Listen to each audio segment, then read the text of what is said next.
Morning, ladies and gentlemen. The ambassador has just arrived, so we'll be beginning the lecture in 2 or 3 minutes. Thanks for your patience.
Welcome to the David M. Kennedy Center for International Studies. We are very pleased today to welcome His Excellency Harold Winston Forsyth, Ambassador of Peru to the United States, who will be speaking on U.S.-Peru relations.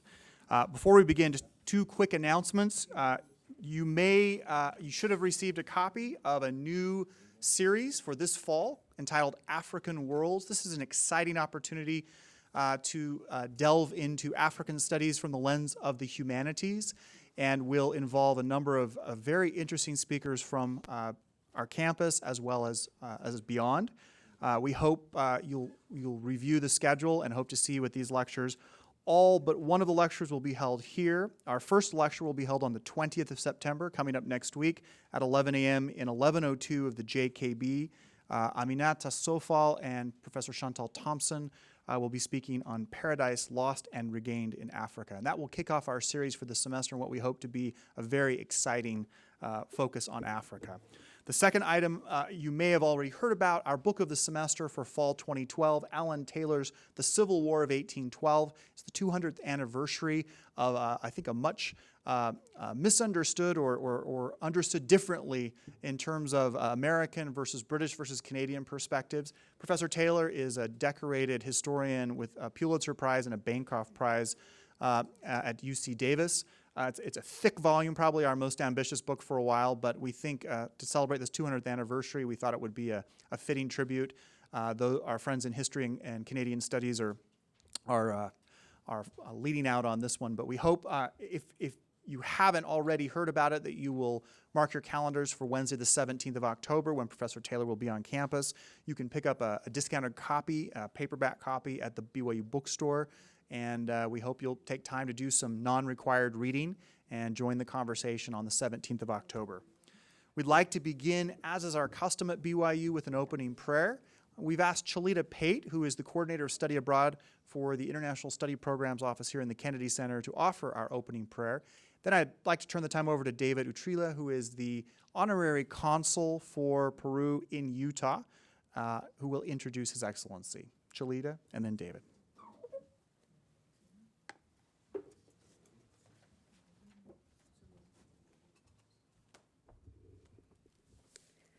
Nuestro Padre Celestial, te damos gracias por la oportunidad que tenemos de estar reunidos esta mañana para escuchar el discurso del embajador Forsyth.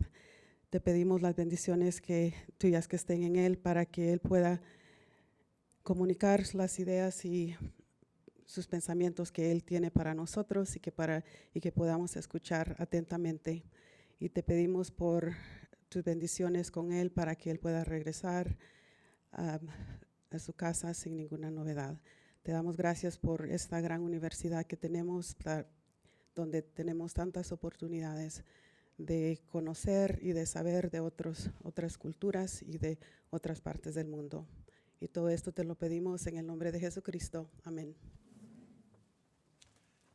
David's coming up. I promised the ambassador that I would do a straw poll just so he knew who you were. So how many of you speak Spanish? How many of you speak Portuguese?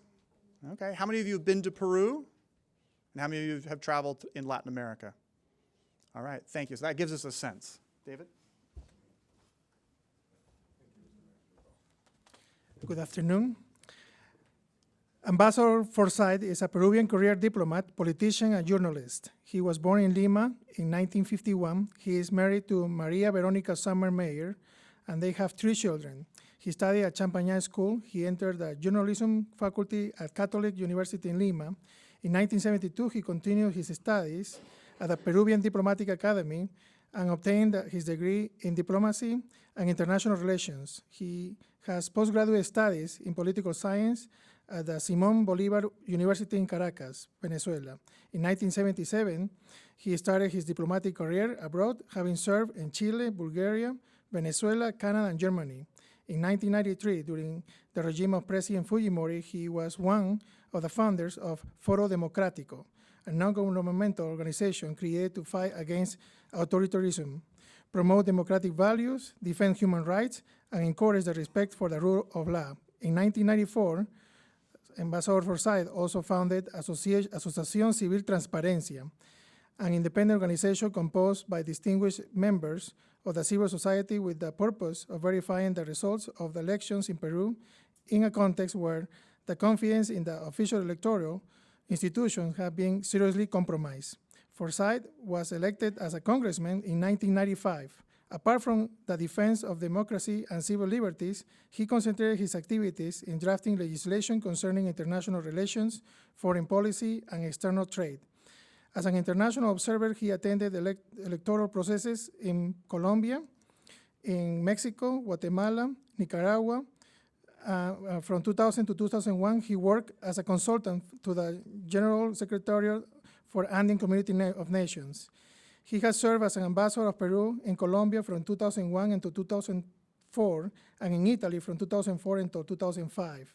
He was also permanent representative of Peru to the International Organization in Rome, United Nations Agricultural and Food Organization, the International Fund for Agriculture Development, and the World Food Program. In 2006, during the government of President Alejandro Toledo, Ambassador Forsyth was appointed Secretary General and Vice Minister of Foreign Affairs, one of the highest posts in Peruvian civil service. In 2009, Forsyth was appointed as an Ambassador Extraordinary and Plenipotentiary of Peru to China.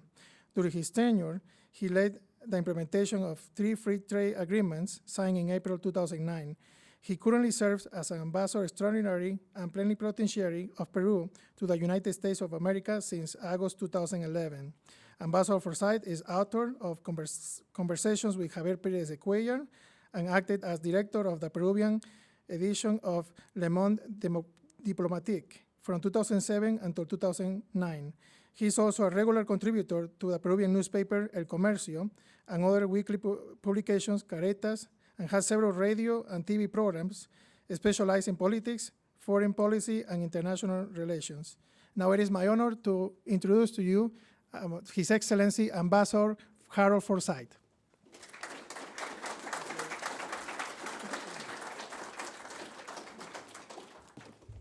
Thank you, Mr. Leonard. Thank you, Mr. Honorary Consul of Peru, dear friends. Bueno, si hubiera sabido que hay tantos hablantes en idioma español, hubiera preparado la conferencia en español. I should have spoken Spanish to you.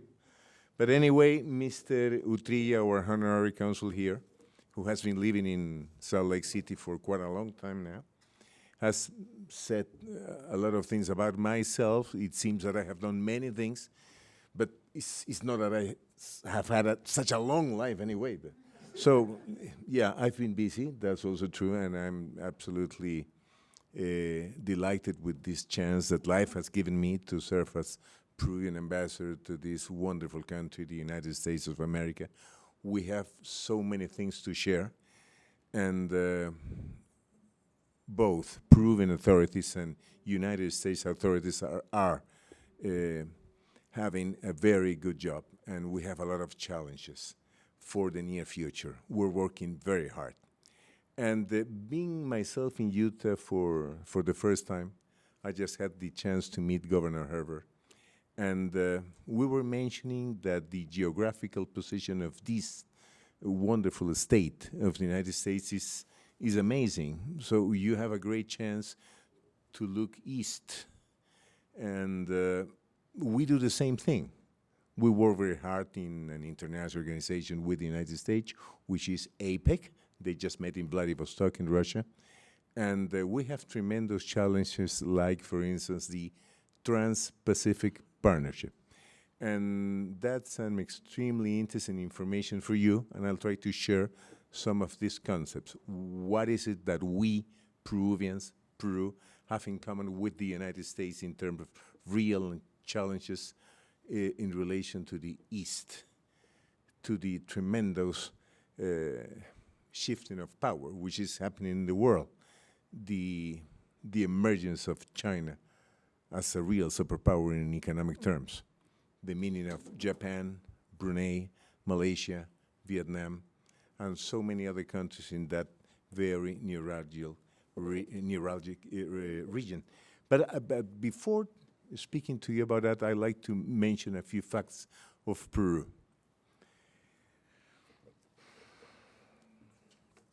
The United States established diplomatic relations with Peru in 1826, following Peru's independence from Spain.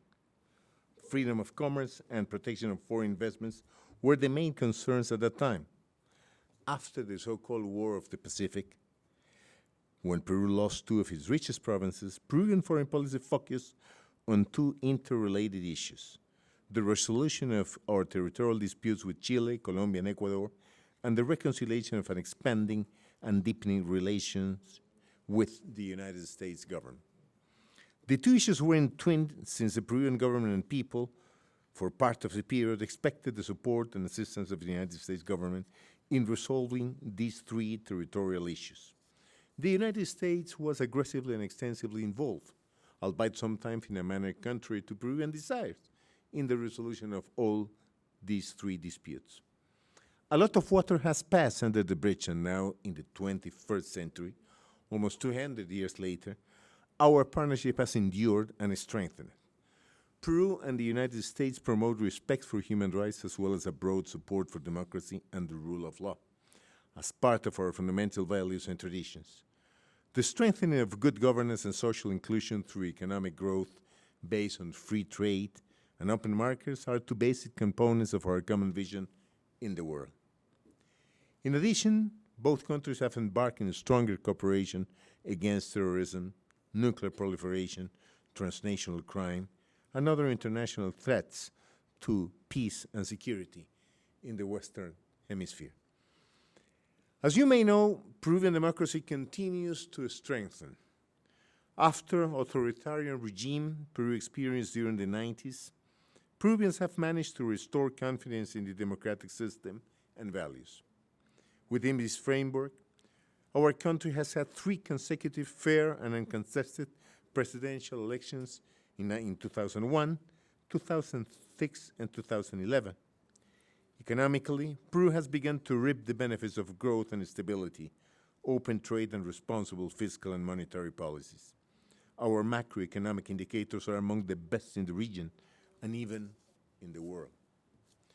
2 decades of pro-growth macroeconomic policy in Peru have yielded unprecedented economic expansion, only comparable to those seen in Asia. Low inflation, investment-grade status for the country's debt, and a drop in poverty rates. Despite this positive outlook, many challenges remain. More than a quarter of the population continues to live in poverty. Illegal coca growth and cocaine production are on the rise. And social conflicts over natural resources and how to achieve social, inclusive, and environmentally responsible growth pose serious challenges to our government. Child malnutrition in several rural areas is still very high. Paradoxically, near the major mining centers, gas or oil camps, and the major tourist attractions, people still lack access to basic services like electricity, clean water, housing, health, education, and roads. Open inequality has been accompanied by a feeling of discrimination extended across important sectors of our population that feel they are not being represented by the system, that they are not being heard by the institutions that should be channeling and processing their complaints, problems, and aspirations. This population perceive themselves as second-class citizens in their own country. Those of you who have been to Peru know that. It was not sustainable to continue with a model that tolerated economic growth with high levels of poverty and continue business as usual in the way of doing politics. On July 28, 2011, President Ollanta Humala took office with a specific mandate from the Peruvian people to carry out a fundamental reform incorporating as a priority the need to achieve social inclusion. He must achieve this important challenge based on a pragmatic approach, without breaking the positive achievements occurred in the last 10 years and without assuming any ideological alignments. The Humala administration's economic and social agenda focuses on 3 priorities: social inclusion, public safety, and the promotion of private investment. Promoting social inclusion implies the implementation of specific policies to target the different factors of discrimination and exclusion affecting the most vulnerable sectors of our society, namely the rural population, the native and indigenous communities, and the Afro-Peruvian minorities, women, children, and the elderly. It should be noted that the rural population was the main victim of violence during the 80s and 90s.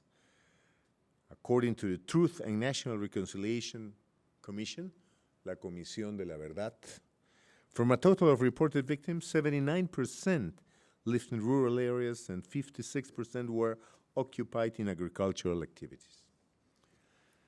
The tragedy suffered by the Andean and jungle populations, the Quechuas and the Ashaninkas communities living in rural and poor areas was not perceived or assumed as their own by the rest of the country. This reveals attitudes of contempt still remain in Peruvian society, which the new government considers necessary to change. This is a true and comprehensive meaning of social inclusion. The Humala administration seeks to strengthen citizen participation in decision-making and in the exercise of power, to fight against corruption, and to promote unrestricted respect and full exercise of human rights among all Peruvians. For our government, promotion and universal protection of human rights, including civil, political, economic, social, and cultural rights, is fundamental for the functioning of a democratic society for all. The democratic commitment assumed by President Humala unambiguously states that he will respect human rights for all, and that he will not allow any kind of political influence in the investigations on violations of those rights currently underway or in the ones that will be opened in the future.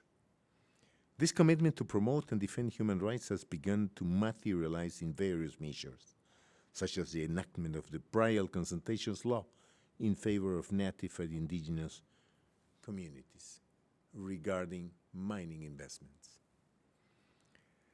About public safety, President Humala is committed to solving issues of crime that affect large cities and rural areas, including drug trafficking. And in terms of promotion of private investment, the President recognizes the importance of foreign investment towards achieving these goals. Therefore, his policy welcomes all investment that meet current guidelines, such as respect for indigenous populations, labor rights, and environmental regulations. With the aim to provide a stable scenario for all investors and honor an international legally binding instrument on indigenous and tribal peoples adopted by the International Labor Organization, OIT, such as Convention number 169, we recently approved a provision for previous consultation with indigenous communities, which will potentially foster stronger investor-community relations, thereby minimizing the possibility of existence of social conflicts. As I already mentioned, in this India war, my country and the United States are clearly aligned. Working as partners in Latin America, we have strived to enjoy strong, positive, and diversified cooperative relations. Let me tell you that at the beginning of October, the Secretary of Defense, Mr. León Panetta, will pay a visit to Peru. And also, on the 16th of October, Her Excellency, the Secretary of State, will also visit my country. So that very clearly reflects the level and the quality of the bilateral relations that our two countries have reached. And precisely in that context, it was a great honor for me this morning to transmit an official invitation to Governor Herbert to also pay a visit to Peru.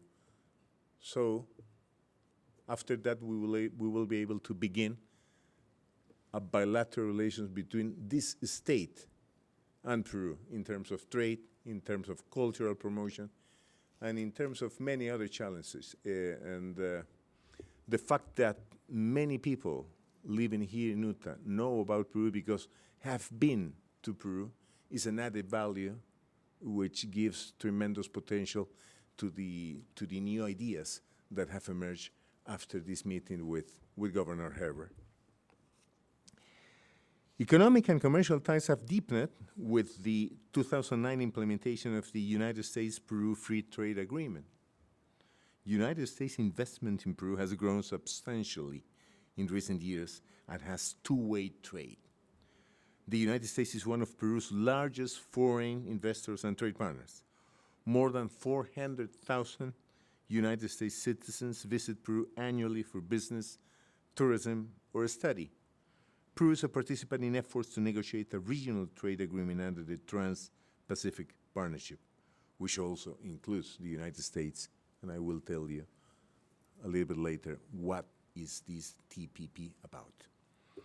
On the security side of our relations, in order to further strengthen its democracy, reduce illegal coca cultivation, and promote socially inclusive market-based economic growth, Peru has committed to broaden economic opportunities and increase the state presence in areas susceptible to the influence and control of narco-traffickers, including the valley of the rivers Apurimac, Ene, and Mantaro, the so-called VRIME.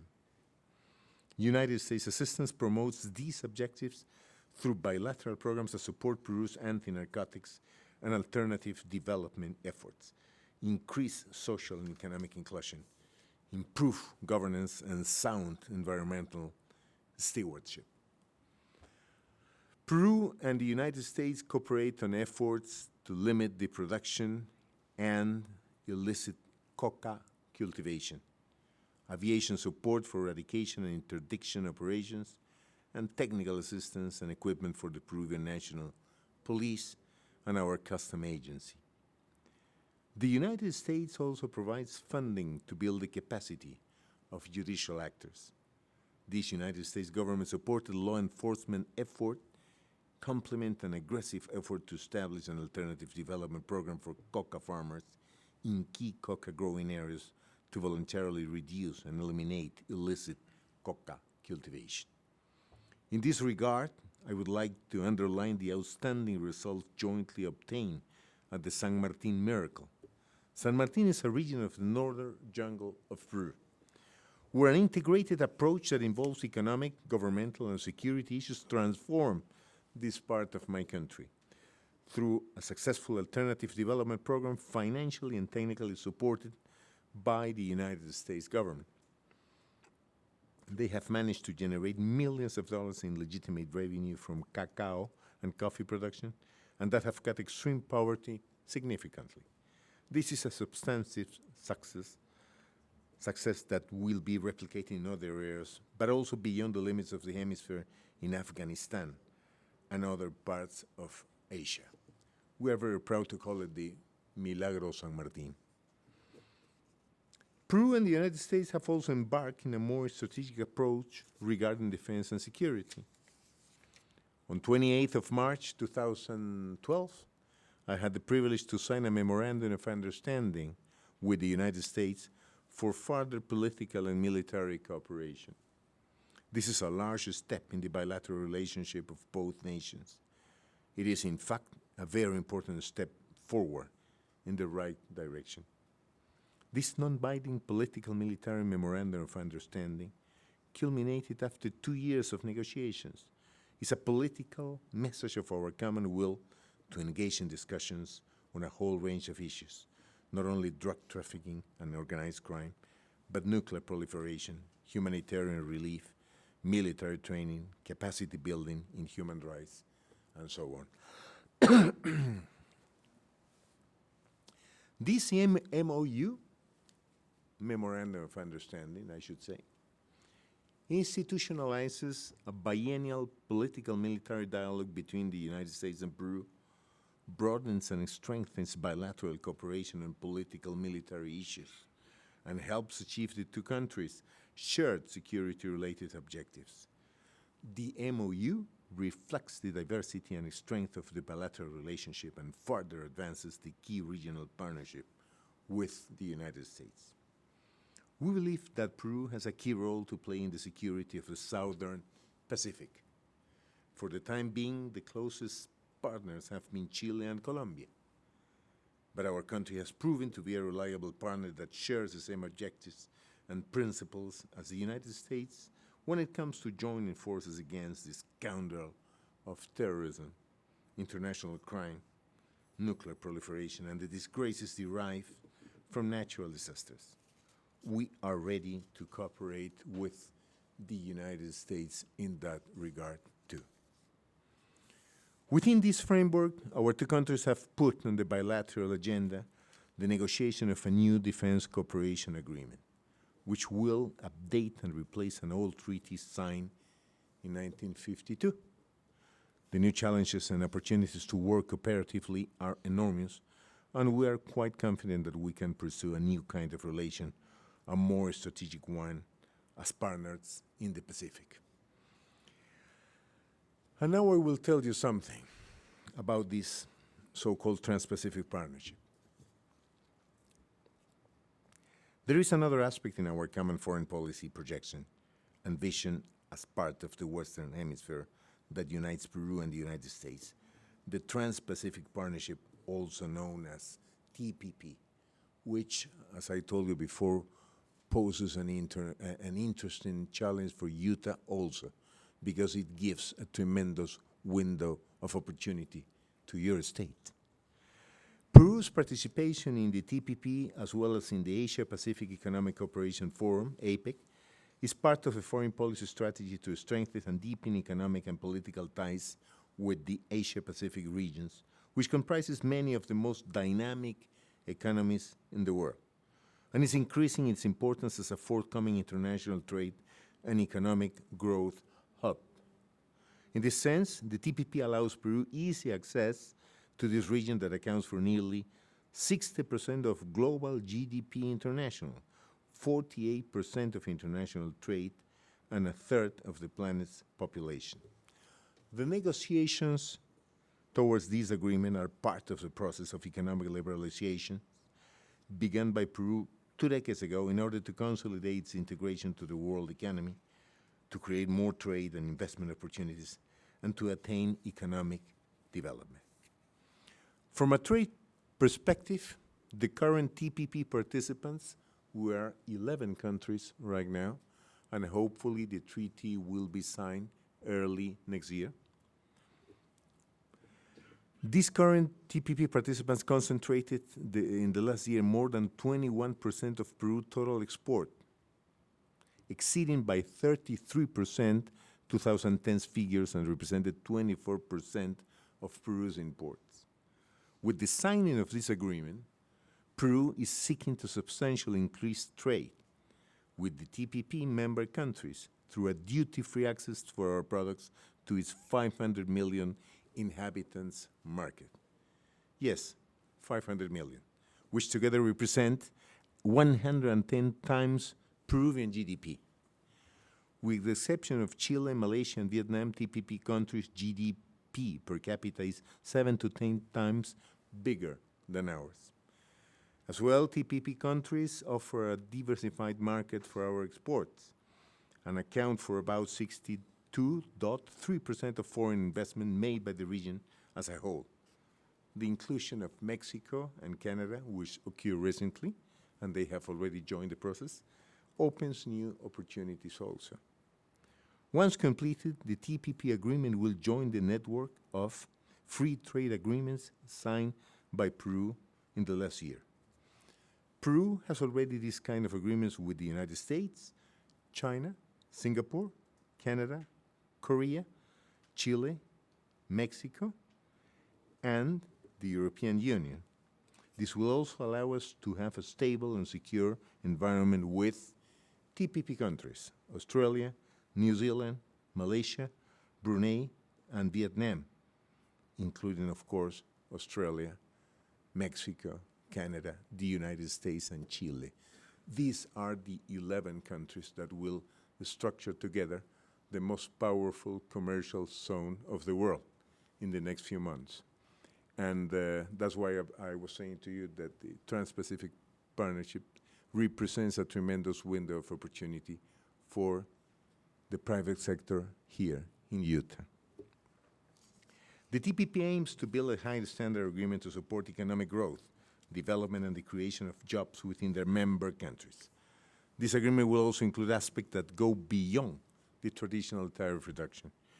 In this sense, TPP promotes trade facilitation and investment, including the promotion of value chains and development commitments, the creation of new mechanisms to increase services and support small and medium enterprises, promote competitiveness and regulatory consistency, and improves labor, environmental, and intellectual property standards.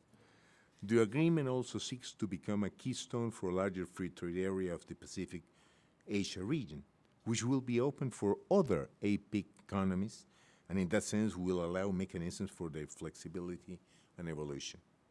Thus, Peru acknowledges that the greatest significance of the agreement lies in its potential to bring more Asia-Pacific countries. For instance, Canada and Mexico, which I already told you, have already joined the negotiating process. The agreement will also gather together a large number of members from both sides of the Pacific under a single free trade agreement. The result of this will be important, and as it will mean that the member countries will be subject to similarly mutually agreed rules. The adoption of common procedures and frameworks will help to solve the spaghetti bowl, as they call it, problem that the business community currently faces and will improve the competitiveness of our businesses. Our government has adopted a state of policy to the development of social inclusion measures in order to spread the benefits of economic growth and international trade to all sectors of the population, especially the most vulnerable ones. And Peru expects that the negotiation process allows building an inclusive, high-standard agreement in order to achieve economic growth, development, and creates employment in the member countries.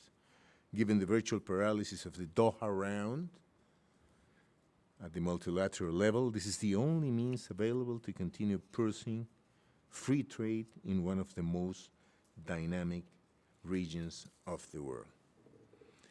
Now, there is something that we Peruvians and Latin American countries have in common with the United States. Some scholars are already speaking about a triangular structure in the world, which is Latin America, United States, and China. I will share a few words with you before opening this meeting for your questions that I will gladly try to answer. So, as a former ambassador of Peru to the People's Republic of China, and in my current position as Peru's ambassador to the United States, I have identified elements of this so-called triangular relationship that I feel are worth mentioning. I'd like to take the opportunity today and share some ideas with you. The United States has played a highly influential role in Latin American affairs for many decades. But China, over the course of only a few years, has become of increasing and even equal importance in the region in certain aspects. And at the very least, China's presence is generally viewed throughout the region as a welcome alternative to U.S. dominance. China's strongest trade relationships are with commodity producers in the region, such as Brazil, Argentina, Chile, Peru, and Colombia. And here we believe that our country can play a constructive role. Peru remains committed to a strong diplomatic and economic relationship with the United States. And at the same time, Peru's other relationships are of growing relevance. Relations with China, now the largest consumer of Peruvian exports, are carrying increasing weight in Peru. Despite a clear shift from the United States-dominated to increasingly multilateral influence in Latin America, Chinese involvement in the region is by no means a zero-sum game. The United States Department has clearly expressed support for China's presence in the region, insisting that China is not perceived to be eating America's lunch in Latin America.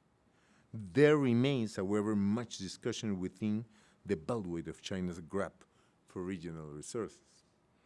Peru has a large historical relation with China, which bonds that come from mid-19th century, when landowners in Peru lacked manpower for their fields, and saw Asian workers as a solution to their problem. Chinese people have lived in Peru for more than 160 years now, and are the largest minority ethnic group, comprising approximately 8% of the Peruvian population. As a result of significant Chinese influence, Peru now boasts a unique fusion of cultures. The Chinese continue to own and operate around 3,500 chifas. You who have been there know what a chifa is, a term in Spanish for Chinese restaurants. Migration-related ties have generated a certain degree of appreciation among Peruvians for Chinese language, food, and culture. By the way, the governor just told me that Utah is the most important state in the United States in terms of promoting the knowledge of Chinese language, which is amazing. Our free trade agreement and booming trade with China are significantly expanding bilateral contacts. A full 38% of China's total regional investment is expected to be directed toward Peru this year.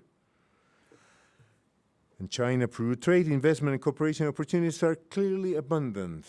Should Chinese growth slow considerably, Peru will certainly feel a considerable impact, especially as a result of declining metal prices, because metal represents at least 60% of Peruvian exports. And Chinese growth is, of course, slowing as we speak in response to central government measures to control inflation, though not an alarming rates. The Humala administration looks to expand cooperation with China in economic, commercial, political, investment, and tourism-related arenas. And in an effort to decrease Peru's dependence on primary goods exports, Peru is seeking to expand production of higher value-added goods. The implementation of the Peruvian initiative, the Alliance of the Pacific, which is a new international structure composed by Mexico, Peru, Colombia, and Chile, also gives our country some competitive advantages. Peru will fit it to play a role to undertake the necessary steps toward this triangular cooperation. So thank you for your attention. Thank you.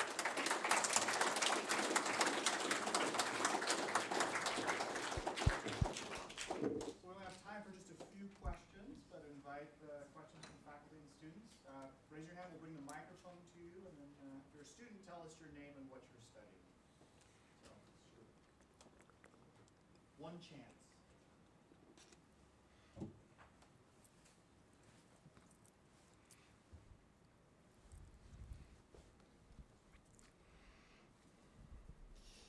Thank you, Ambassador, for coming to BYU. Nos sentimos muy honrados por tenerle aquí.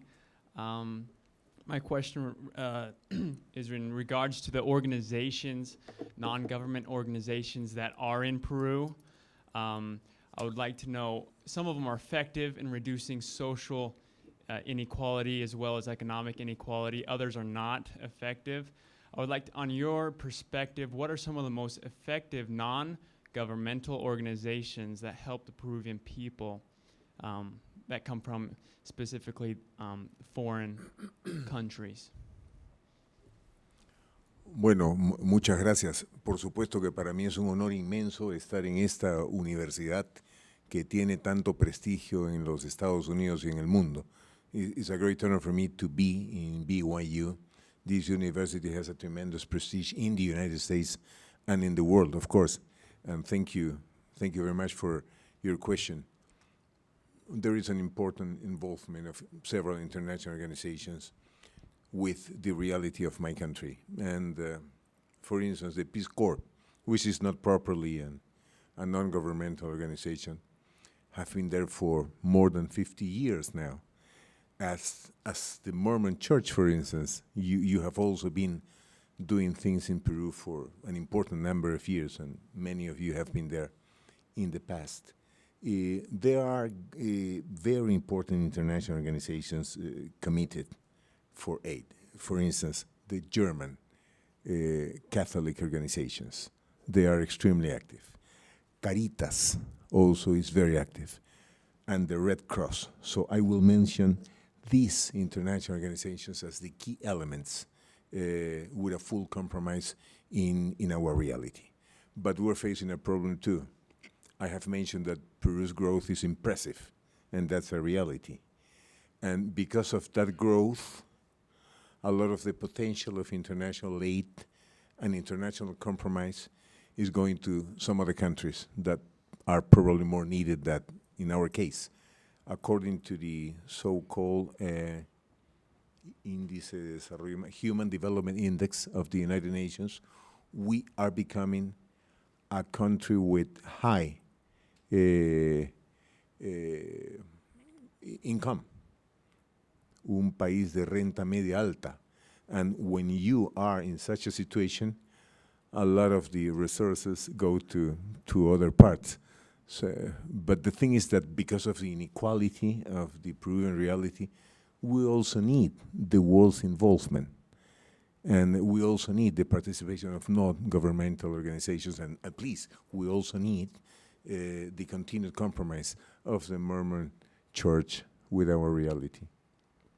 Does it answer your question? Sí, señor, encantado. Doctor Harold Forsyth, para felicitarlo, nosotros somos una delegación de la Universidad Privada Juan Mejía Vaca de Chiclayo, Perú. A mucho gusto. Personalmente lo conocí en 1990 en plena campaña de Fredemo. Allá. Trujillo de la Libertad. Fui diputado de la Nación por el PPC en La Libertad. Saludo al doctor Yehude Simo Munaro, a quien ahora asesoro en Perú, en el Congreso de la República. Mi queridísimo amigo. Así es. Para felicitarlo y compartir con los amigos de la BYU. Sí. Ellos nos invitaron gentilmente a través de la Facultad de Humanidades para compartir nuestras experiencias educativas de Chiclayo, Perú. Y me da muchísimo gusto y nos da muchísimo gusto que personalidades como usted representen a nuestro país y demos a conocer al mundo lo que está viviendo nuestro país en ascenso, un país emergente.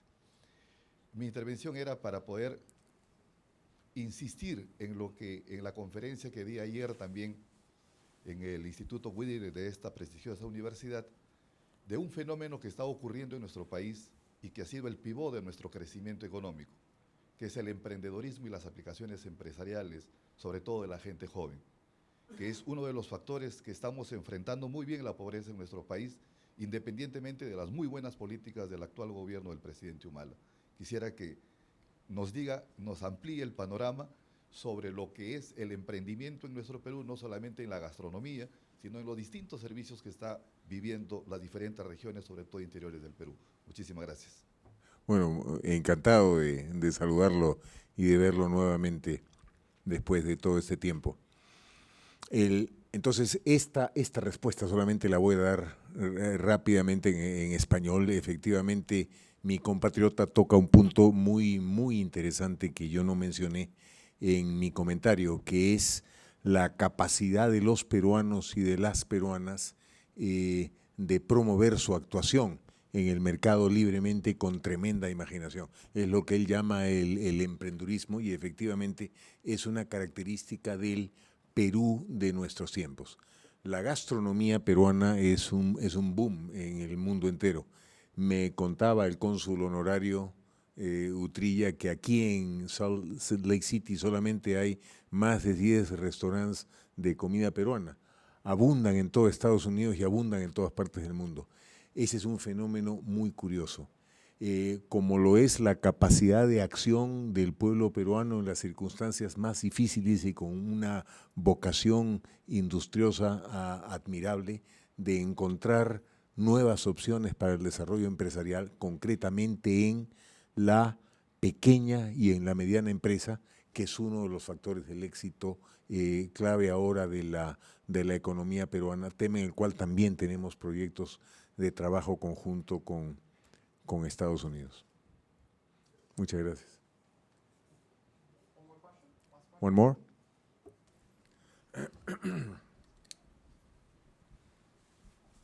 My name is Blythe Beecroft, and I'm studying international relations here. My question revolves around the triangular relationship Yes. between South America, the U.S., and China. And I know that in past years, China has also been invested in Africa in terms of aid and has really been benefiting from certain natural resources like minerals. So my question was, in terms of expanding Chinese influence in Peru and South America, are there any natural resources in particular that the Chinese benefit from, or what really helps stimulate that relationship? Well, if you are studying international relations, you know that countries act in international affairs because of their national interest, okay? That's the principal drive. And of course, the Chinese have a tremendous national interest in order to get resources, mineral resources, food, agricultural resources, and all that, because they have a tremendous population, and that implies a great challenge for them. And they have to make provisions for the future too. Could you imagine 1,300 million inhabitants? So they have a big problem. They don't have enough land to feed all that people. And of course, they need the resources from the earth. And that means mining. And that is why in our countries, in Latin America and also Africa that you mentioned, their principal concern is to invest there. And their presence is amazing, precisely in that. And but they also have invested in some different other areas, particularly in agriculture. And now they are beginning to invest in the banking sector, in the financial sector. But as I mentioned to you, the United States doesn't really see China as competence in the case of, in regards of Latin America. They are also speaking here of these triangular relations, and as long as the relations between these components of the so-called triangle are working in a good pace, there shouldn't be any problem. So let's see if China in 5, 10, 15 more years joins this process of the Trans-Pacific Partnership. They cannot do it yet because the internal restrictions that are still applied. In order to be a member of TPP, you have to some extent to respect human rights and so many other things. So let's see what happens in the futures. Thank you for your question.